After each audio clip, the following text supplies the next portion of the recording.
Model evaluate ചെയ്ത് നോക്കാം. അതായത് ക്ലാസിഫിക്കേഷൻ റിപ്പോർട്ട്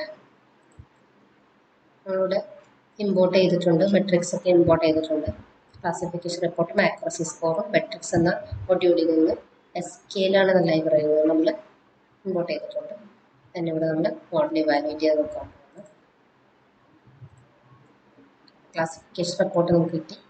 60% ആണ് ഇവിടെ ആക്യുറസി ആയിട്ടിരിക്കുന്നത്. നമുക്ക് പ്രിസിഷൻ ഇപ്പോൾ ഇവിടെ നെഗറ്റീവ് എന്ന് പ്രെഡിക്റ്റ് ചെയ്തിരിക്കുന്നത് F1 സ്കോർ 80% കിട്ടിയിട്ടുണ്ട്.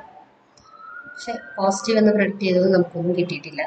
ഓക്കെ, അപ്പോൾ ഒരു 60% ആണ് നമുക്കൊരു ആക്യുറസി കിട്ടിയിരിക്കുന്നത്. നമ്മുടെ ഡാറ്റ അത്രയേ ഉള്ളൂ. ഓക്കെ, അപ്പോൾ ഒരു ആവറേജ് മോഡൽ നമുക്ക് പറയാൻ പറ്റും. 75 എബോവ് വരുന്നതാണ് ഒരു നല്ല മോഡൽ എന്ന് പറയുന്നത്.